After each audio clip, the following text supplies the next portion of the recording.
স্নেহের ছাত্রীরা, তোমরা নিশ্চয়ই ভালো আছো আর ভালোভাবে যেগুলো পড়াচ্ছি বুঝতে পারছো কেমন। তো গতদিন আমি পরিপাক নালীর যে অংশগুলো পৌষ্টিকতন্ত্রের মধ্যে সেগুলো তো শেষ করেইছি, তার সঙ্গে পরিপাক গ্রন্থি আলোচনা করেছি। আজকে তোমাদের সঙ্গে যেটা আলোচনা করব, দেখবে তোমাদের পাঠ্যপুস্তকেই শেষের দিকে যে অংশগুলো রয়েছে সেগুলো আমি আলোচনা করব। যেমন ধরো উৎসেচক। উৎসেচকের একটা ইংলিশ টার্ম আছে, তোমরা জানো, এনজাইম বলা হয়। এখন কেন এই উৎসেচক? উৎসেচকটা হচ্ছে আমাদের শরীরে যে জৈব রাসায়নিক বিক্রিয়াগুলো হয় সব কিছু, যেমন ধরো শ্বসন হচ্ছে, শ্বসনের যে বিক্রিয়াগুলো হচ্ছে, তারপর ধরো পরিপাকতন্ত্রের তো বটেই, আরও কিছু বিক্রিয়া ঘটছে, যেগুলো সব কিছুর জন্য উৎসেচক দায়ী। তো এখন আমাদের সেটাই জানতে হবে যে উৎসেচক বলতে আমরা কী বুঝি। সাধারণত প্রোটিনধর্মী জৈব অনুঘটক সজীব কোষে সংশ্লেষিত হয় এবং জৈব রাসায়নিক বিক্রিয়ার হারকে যে নিয়ন্ত্রণ করে তাকেই আমরা বলবো উৎসেচক। এখন কেমন হলো ব্যাপারটা? প্রোটিনধর্মী, বেশিরভাগই হচ্ছে প্রোটিনধর্মী উৎসেচক। যে কোনো একটা উৎসেচক নিয়ে যদি আমরা তুলনামূলকভাবে একটা পরীক্ষা নিরীক্ষা করি, তখন দেখা যাবে যে ধর্মটা হচ্ছে প্রোটিন, ওর মধ্যে কন্টেন্টটা রয়েছে প্রোটিন। আচ্ছা, আর কি? আর হচ্ছে সবথেকে যেটা গুরুত্বপূর্ণ, উৎসেচক যে কোনো নির্দিষ্ট বিক্রিয়ার হার, অর্থাৎ জৈব রাসায়নিক বিক্রিয়ার হার। জৈব রাসায়নিক কেন বলা হচ্ছে? কারণ জীবদেহের ভেতরে যে রাসায়নিক বিক্রিয়া হচ্ছে সেটাকেই বলা হচ্ছে জৈব রাসায়নিক বিক্রিয়া। তার হারকেও নিয়ন্ত্রণ করে। নিয়ন্ত্রণ করে মানে গতিবেগ বাড়াতেও পারে, গতিবেগ কমাতেও পারে।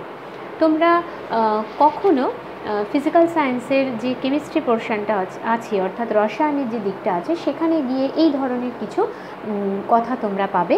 যে অনুঘটকের কথা তো তোমরা পড়েছো, যে অনুঘটক কী করে, কোনো একটা রাসায়নিক বিক্রিয়ার বেগকে বাড়িয়ে দিতে পারে, কমিয়ে দিতে পারে। তো সেরকম উৎসেচকও তাই করতে পারে, জৈব রাসায়নিক বিক্রিয়ায় এই কাজটা ও করে থাকে। কিন্তু ও কিন্তু বিক্রিয়ার শেষে নিজে অপরিবর্তিত থাকে, অর্থাৎ ওর কোনো চেঞ্জেস হয় না। ঠিক আছে? আচ্ছা, আর কি? আর হচ্ছে কোলয়েড ধর্ম কিন্তু ওর মধ্যে দেখা যায়, একটু হলেও কোলয়েডীয় ধর্ম ওর মধ্যে দেখা যায়। একটা গুরুত্বপূর্ণ কথা জেনে নাও, যে কোনো একটা নির্দিষ্ট উৎসেচকের জন্য একটা নির্দিষ্ট সাবস্ট্রেট থাকে। এখন তোমরা বলবে সাবস্ট্রেট কী? কোনো উৎসেচক কোনো কিছুর সঙ্গে যুক্ত হলে, মানে যার উপর ক্রিয়া করবে, তার একটা নির্দিষ্ট পয়েন্ট থাকবে, জেনে রাখো এটা, পয়েন্ট থাকবে। তো সেটাকে বলা হচ্ছে সাবস্ট্রেট। অর্থাৎ একটা নির্দিষ্ট উৎসেচক একটা নির্দিষ্ট সাবস্ট্রেটের ওপরেই কাজ করবে, অন্য কোনো সাবস্ট্রেটের ওপর কাজ করবে না। এবং কোন জায়গায় ওই নির্দিষ্ট সাবস্ট্রেটের সঙ্গে কিভাবে সে যুক্ত হবে তারও নির্দিষ্ট কিন্তু একটা নিয়ম আছে, সেটা আমি তোমাদের ছবির মাধ্যমে পরে দেখাচ্ছি। আচ্ছা, আর কি? একটা নির্দিষ্ট তাপমাত্রা থাকে, সব রকম তাপমাত্রায় কিন্তু উৎসেচক কাজ করবে না। সাধারণত দেখা যায় 25 ডিগ্রি সেন্টিগ্রেড তাপমাত্রায় এইটা কার্যকরী হয়, কিন্তু অর্থাৎ রুম টেম্পারেচার, তার বেশি হলে উৎসেচক কিন্তু আবার নষ্ট হয়ে যেতে পারে, তার কার্যকারিতা হারিয়ে ফেলে। হলো, একটা নির্দিষ্ট পিএইচ থাকে, অর্থাৎ আমাদের শরীরের ভেতরে যে যে উৎসেচক কাজ করে তাদের কিন্তু আলাদা আলাদা পিএইচ রয়েছে। কেমন? যেমন ট্রিপসিনের একটা পিএইচ রয়েছে, তারপরে ধরো মল্টেজের পিএইচ আলাদা, পেপসিনের পিএইচ আলাদা, সব কিছু কিন্তু আলাদা রয়েছে। আচ্ছা, আরেকটা কি না, যখন উৎসেচক কাজ করবে সাবস্ট্রেটের সঙ্গে যখন যুক্ত হবে, তখন কিন্তু বিক্রিয়াটা উভয় দিকে পরিচালিত হবে। অর্থাৎ ধরো উৎসেচক আর সাবস্ট্রেট মিলে কাজ করে এদিকে যাচ্ছে, অর্থাৎ বিক্রিয়ক পদার্থ থেকে বিক্রিয়াজাত পদার্থ তৈরি হচ্ছে, আবার সেরকম বিক্রিয়াজাত পদার্থ থেকেও কিন্তু বিক্রিয়ক পদার্থ তৈরি হতে পারে। এই হচ্ছে উৎসেচকের ধর্ম। তোমরা এই ছবিটা ভালো করে দেখে থাকো, মানে দেখো ভালো করে, যে এটাকে বলা হয় লক অ্যান্ড কি মডেল। বলে কি? তালা চাবি মতবাদ, বাংলায় যদি বলি তালা চাবি মতবাদ। আমি একটা ছবির মাধ্যমে তোমাদের দেখিয়েছি। দেখো, একটা সাইট দেখিয়েছি যেটার নিচে লিখেছি ই ফর এনজাইম, মানে উৎসেচক। এনজাইমের সঙ্গে এনজাইমের একটা অংশ রয়েছে, দেখো, খাঁজ কাটা। ঠিক যে অংশে সাবস্ট্রেটটা ঢুকবে, ওই খাঁজ কাটা অংশ যেরকম আকৃতির রয়েছে, সেই আকৃতিরই সাবস্ট্রেটটা কিন্তু এখানে এসে জুড়ে যাচ্ছে, অর্থাৎ এটাকে বলে লক অ্যান্ড কি মডেল। আর জুড়ে যাওয়ার পরে ইএস কমপ্লেক্স তৈরি হলো, অর্থাৎ এনজাইম সাবস্ট্রেট কমপ্লেক্স তৈরি হলো। দেখে নাও, উৎসেচকের একটা নির্দিষ্ট সাইট আছে, সেখানে গিয়ে সাবস্ট্রেটটা ঠিক সেই রকমভাবেই যুক্ত হলো, জুড়ে গিয়ে এনজাইম সাবস্ট্রেট কমপ্লেক্স তৈরি হয়ে গেল। এরপর এখান থেকে প্রোডাক্ট বা উপজাত পদার্থ তৈরি হবে। তাহলে যে কোনো উৎসেচক কিন্তু যেভাবে সেভাবে কাজ করতে পারবে না। অর্থাৎ সেজন্যই আমি তোমাদের আগের দিনও বলেছি যে কার্বোহাইড্রেট বা শর্করা জাতীয় খাদ্যকে ভেঙে দেওয়ার জন্য আলাদা উৎসেচক আছে, প্রোটিনকে ভেঙে দেওয়ার জন্য আলাদা উৎসেচক, সেটা তোমাদের জানতে হবে। আমি তোমাদের আজকে জাস্ট একটা চার্ট দেখাবো, তোমাদের বইতেও এইগুলো আছে, যাতে তোমরা বুঝতে পারো, তোমাদের একটা ধারণা হয়, সেইটার জন্য আমি দেখাবো। দেখো ভালো করে। সেদ্ধ শ্বেতসারকে আগের দিনই বলেছিলাম টায়ালিন আমাদের লালাগ্রন্থিতে থাকে। টায়ালিন সেদ্ধ শ্বেতসারকে কিন্তু মল্টোজ আর আইসোমল্টোজে পরিণত করে। ঠিক, এবার ধরো আন্তরিক, ঠিক আছে, তো আমরা যদি বলি যে এখন সেই শ্বেতসারকে যদি টায়ালিনের বদলে যদি ধরো আন্তরিক অ্যামাইলেজ যদি এখানে ক্রিয়া করে, আন্তরিক অ্যামাইলেজও কিন্তু একটা শর্করা ভঙ্গকারী উৎসেচক, সে কি করবে, সেও কিন্তু মল্টোজ আইসোমল্টোজে একে ভেঙে দেবে। নেক্সট সুক্রোজ হচ্ছে চিনির মধ্যে থাকে, তো সুক্রোজে তাকে ভাঙছে কে, সুক্রেজ একটা উৎসেচক, সুক্রেজ, সে কিন্তু ভেঙে দিচ্ছে গ্লুকোজ আর ফ্রুক্টোজে। কেমন? তো এইভাবে কিন্তু ভাঙতে থাকবে, এরা কিন্তু ভাঙবে, এরা সবাই কিন্তু শর্করা ভঙ্গকারী উৎসেচক। আচ্ছা, আরেকটা জিনিস দেখে রাখো, ল্যাকটোজ, এটা হচ্ছে দুগ্ধজাত দ্রব্য অর্থাৎ প্রোডাক্ট, ল্যাকটোজ যেটা দুগ্ধজাত যে কোনো দ্রব্যের মধ্যে থাকে, তো ল্যাকটেজ নামক উৎসেচক এটাকে ভেঙে দিচ্ছে, গ্লুকোজ প্লাস গ্যালাক্টোজে এ কিন্তু পরিণত হচ্ছে। ঠিক আছে, এরপরে এটা গেল শর্করা জাতীয় শর্করা ভঙ্গক উৎসেচক, যেটা শর্করা জাতীয় খাদ্যকে ভেঙে দিচ্ছে। আলাদা উৎসেচক আছে ফ্যাট জাতীয় খাদ্যের জন্য, দেখো আমি পাশে লিখে রেখেছি ফ্যাট জাতীয় খাদ্য, ট্রাইগ্লিসারাইড, একে যদি ভাঙে ধরো লাইপেজ, ঠিক আছে, লাইপেজ যদি একে ভাঙে তাহলে কিন্তু তোমার ফ্যাটি অ্যাসিড হবে আর মোনোগ্লিসারাইড হবে, ট্রাইগ্লিসারাইডকে যদি ভাঙে, কিন্তু সেটা যদি আন্তরিক লাইপেজ হয়, ঠিক আছে, কিন্তু যদি গ্যাস্ট্রিক লাইপেজ হয়, আন্তরিক লাইপেজ আর গ্যাস্ট্রিক লাইপেজের পার্থক্য আছে। দেখো লাইপেজ কথাটা কিন্তু সেম, মানে হচ্ছে ফ্যাট ভঙ্গকারী উৎসেচক, ঠিক আছে, কিন্তু আন্তরিক মানে হচ্ছে ক্ষুদ্রান্তের অন্তঃপ্রাচীর থেকে যে উৎসেচকটা তৈরি হচ্ছে তাকে বলছি আন্তরিক লাইপেজ, আর গ্যাস্ট্রিক মানে পাকস্থলীর অন্তঃব্রাত্য থেকে যেটা তৈরি হচ্ছে সেইটা। ঠিক আছে, তাহলে গ্যাস্ট্রিক লাইপেজ ভেঙে দিচ্ছে ফ্যাটি অ্যাসিড আর গ্লিসারল। এইভাবে তোমরা কিন্তু তোমাদের বই থেকে প্রত্যেকটা পার্ট, অর্থাৎ শর্করা ভঙ্গকারী উৎসেচক কোন খাদ্যকে কিসে পরিণত করছে, প্রোটিন ভঙ্গকারী উৎসেচক কিসে পরিণত করছে, সেটা তোমাদের আগের দিন বলেছিলাম যে পেপসিন প্রোটিনকে পেপটনে পরিণত করে, সেরকম আছে ট্রিপসিন কিসে পরিণত করবে, ইরিপসিন কিসে পরিণত করবে, সেটা তোমরা ভালোভাবে লিখে প্র্যাকটিস করবে। আর আবারও বলছি, উৎসেচকের নাম যেন ভুল না হয়, কেমন, ওটা নিজেদের বানান লিখে প্র্যাকটিস করতে হবে, তাহলে তোমরা উৎসেচক সম্পর্কে একটা ধারণা করতে পারছো। এরপরে আসবো আমি বিপাকের কথায়। বিপাক যে মেটাবলিক অ্যাক্টিভিটি অর্থাৎ বিপাকীয় ক্রিয়া আমাদের শরীরে হয়, সেটা দু ধরনের হয়, একটা হচ্ছে উপচিতি বিপাক, একটা অপচিতি বিপাক। উপচিতি বিপাকে কি হচ্ছে না, সরল শর্করা অর্থাৎ সরল যে খাদ্যবস্তু সেটা কিন্তু জটিল যৌগী, সরল যে যৌগ বা সরল খাদ্যবস্তু সেটা জটিল যৌগে পরিণত হয়, যার ফলে প্রোটোপ্লাজমীয় শুষ্ক ওজনটা বেড়ে যায়। যেমন ধরো সালোক সংশ্লেষ, পুষ্টি, এরা উপচিতি বিপাকের উদাহরণ। আর অপচিতি বিপাকটা কি? অপচিতি বিপাক মানে হচ্ছে যে বিপাকে আমরা লক্ষ্য করি জটিল যৌগ ভেঙে গিয়ে সরল, একেবারে সরল এবং সরলতম যৌগ বা যে গঠন সেটা পরিণত হয় এবং উপাদানগুলো ভীষণ সরল হয়। তো এবং সেখানে দেখা যাচ্ছে এর ফলে, এই বিক্রিয়ার ফলে প্রোটোপ্লাজমীয় শুষ্ক ওজন হ্রাস পায় অর্থাৎ কমে যায়। এই বিক্রিয়াকে বলা হয় অপচিতি বিপাক। রেচন, শ্বসন, এরা হচ্ছে অপচিতি বিপাক। তোমরা অপচিতি বিপাক এবং উপচিতি বিপাকের সংজ্ঞা পড়বে, উদাহরণ করবে এবং এদের মধ্যে পার্থক্য অবশ্যই পড়বে। যদি নাও পড়ো, নিজেরা যখন সংজ্ঞা পড়ছো, এদের বৈশিষ্ট্যগুলো পড়ছো, সেখান থেকে নিজেরা পয়েন্ট বার করে পার্থক্য করে নিতে পারবে। কেমন? এরপরে যে নেক্সট পার্টটা আছে সেটা হচ্ছে সুষম খাদ্য, ব্যালেন্সড ডায়েট। আমাদের একটা সকলের মধ্যে ভ্রান্ত ধারণা আছে, যেটা আমি প্রত্যেককে ক্লাসে বলে থাকি, যে ডায়েট কথাটার মানে হচ্ছে না খেয়ে থাকা নয়, মানে অর্থাৎ উপবাস আর ডায়েট কিন্তু আলাদা, ঠিক আছে? ফাস্টিং আর ডায়েট আলাদা। ব্যালেন্স ডায়েট মানে হচ্ছে সারাদিনে এক ব্যক্তি, একজন পূর্ণবয়স্ক বা প্রাপ্তবয়স্ক ব্যক্তি, সে সারাদিনে কী কী খাদ্য গ্রহণ করছে সেটা পর্যাপ্ত পরিমাণে হলো কি হলো না, সেখান থেকে পর্যাপ্ত ক্যালোরি সে পেল কি না, সেটা কিন্তু বলা হচ্ছে প্রপার ডায়েট, ব্যালেন্স ডায়েট। অর্থাৎ যে খাদ্যে খাদ্য উপাদানের 6টি গুণ বা 6টি উপাদানই বর্তমান থাকে তাকে বলা হচ্ছে সুষম খাদ্য। সেই 6টি উপাদান বা 6টি গুণ কি? শর্করা, প্রোটিন, ফ্যাট, জল, ভিটামিন, খনিজ লবণ। এই 6টা গুণাগুণ যার মধ্যে বর্তমান, এবং যে খাদ্য খেলে শরীরে বৃদ্ধি হয়, ক্ষয় পূরণ হয় এবং অনাক্রম্যতা থেকে আমরা নিজেদের মানে অনাক্রম্যতাটা বাড়িয়ে নিতে পারি, রোগ প্রতিরোধ ক্ষমতা আমাদের বেড়ে যায়, সেটাকে বলা হয় সুষম খাদ্য। এবং পর্যাপ্ত পরিমাণ ক্যালোরি আমরা সেই খাদ্য থেকে পাই।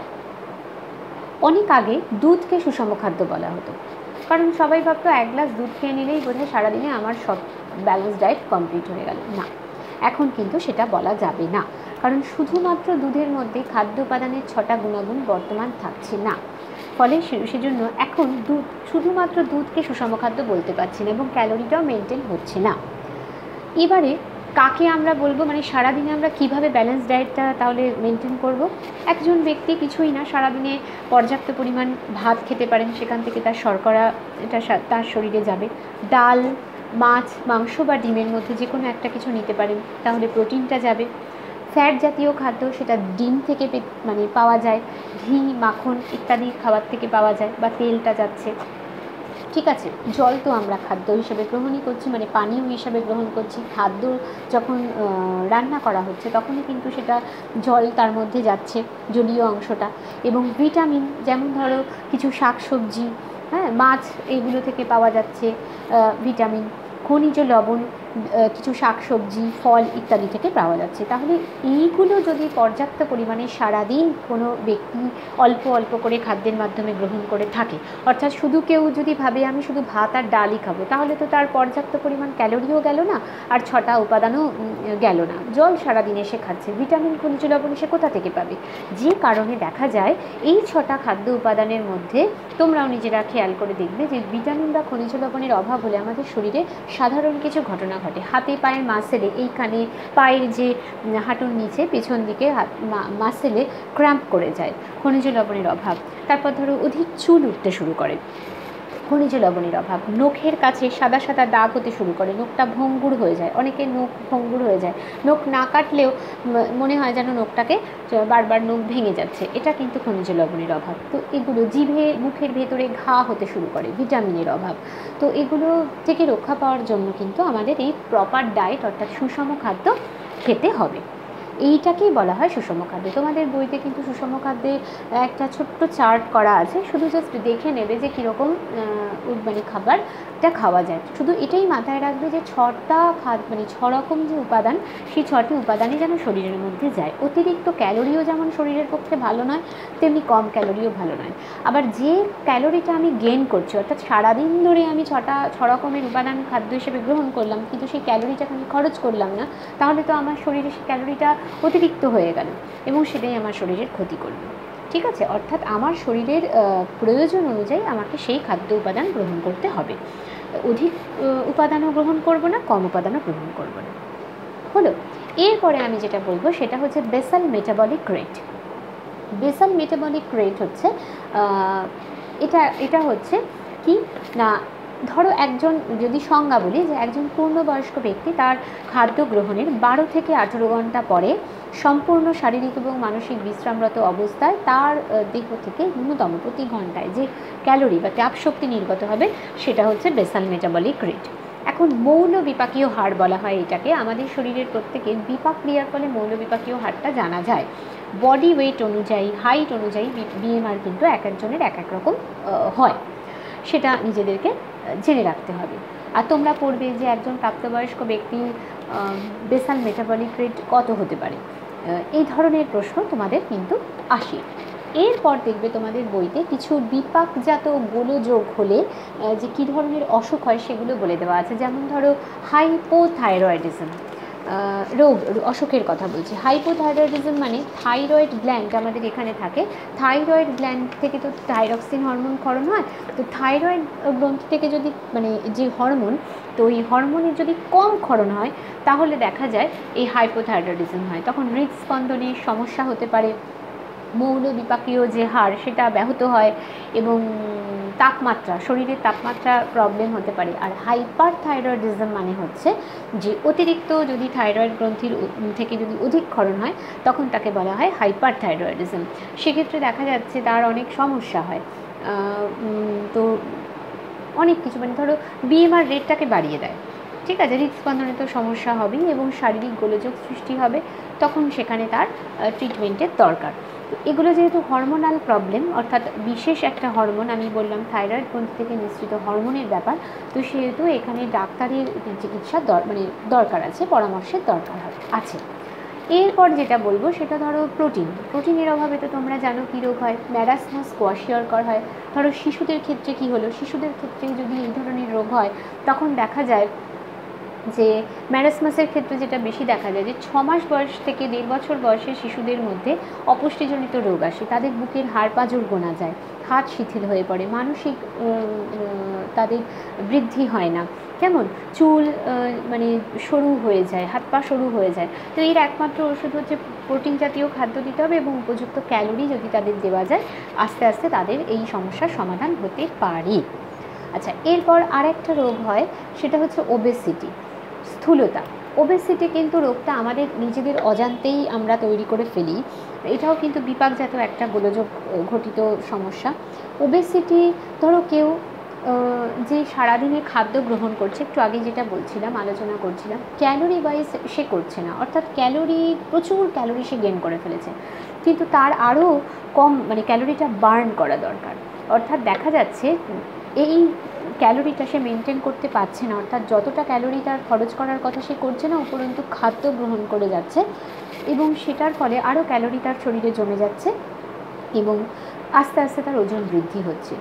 ওজন বৃদ্ধিটাই একমাত্র ওবেসিটির কারণ নয়, অনেকের ওজন বৃদ্ধি হয় না কিন্তু সেও ওবেসিটিতে ভুগতে পারে যদি পর্যাপ্ত পরিমাণ খাদ্য সে গ্রহণ না করে। ধরো সে অনেক কম খাদ্য গ্রহণ করে, ভীষণ তার ওয়েট তার বাড়ছে না কিন্তু সে একদম স্লিম অ্যান্ড ট্রিম, কিন্তু তা সত্ত্বেও তার ওবেসিটি হতে পারে যদি তার বারে বারে খাওয়ার অভ্যাস থাকে, কেমন। তো সেক্ষেত্রে দেখা যাচ্ছে সে খাদ্য যে গ্রহণ করা সে সময়টা সে ঠিকমতো করছে না। অর্থাৎ আমরা সাধারণত কী জানি যে সকালে খাদ্য গ্রহণ করতে হচ্ছে, দুপুরে একবার খাদ্য গ্রহণ করতে হচ্ছে, রাতের দিকে একবার খাদ্য গ্রহণ করতে হচ্ছে, কিন্তু সে তাকে দেখা যাচ্ছে সে যখন তখন খাদ্য গ্রহণ করছে। এই ধরনের অভ্যেসগুলো আমাদেরকে বদলাতে হবে, তাহলে হয়তো আমরা ওবেসিটি থেকে মুক্ত হতে পারি। এবং শুধু তাই নয়, কখন কী খাদ্য খেতে হবে, সকালে আমরা যে খাদ্য খাবো সেটা নিশ্চয়ই দুপুরে খাবো না, বা দুপুরে যেটা খাবো সেটা নিশ্চয়ই বিকেলে খাবো না, বা রাতে যেটা খাবো সেটা সবসময় খাবো না, এবং অবশ্যই জাঙ্ক ফুড এড়িয়ে চলতে হবে, ঠিক আছে, ভাজা মশলা জাতীয় খাবার এবং যেগুলোকে আমরা বলি রেডি টু ইট, ঠিক আছে, তো এগুলোকে এড়িয়ে চলতে হবে এবং প্রপার ওয়েতে, অর্থাৎ ভালোভাবে সময় নিয়ে যেগুলো রান্না করা, যেগুলো আমাদের বাড়িতে তৈরি হয় সেই খাবারগুলো খেতে হবে। আর কি, আরও বদহজম তো একটা রয়েছে, বমি, জন্ডিস এবং কোষ্ঠকাঠিন্য, এগুলো সবই কিন্তু পরিপাক বা বিপাকজাত গোলযোগের জন্য তৈরি হয়, কেমন। তো এগুলো এই ধরনের যে রোগগুলো রয়েছে ছোট ছোট করে তোমাদের বইতে দেওয়া রয়েছে, তোমরা এগুলো খুব ভালো করে পড়ো, ঠিক আছে। তাহলে আজকে মোটামুটি আমি পরিপাক যে অংশটা ছিল, পৌষ্টিক তন্ত্র, সেটা কিন্তু তোমাদের আজকে আমি শেষ করতে পারলাম। যে অংশটুকু পড়ালাম অনেক বড়, অনেকগুলো ভাগ আছে, প্রত্যেকটা ভাগ খুব ভালো করে পড়বে এবং অবশ্যই পাঠ্যপুস্তকটা ভালো করে দেখে অনুশীলনীটা করার চেষ্টা করবে, কেমন।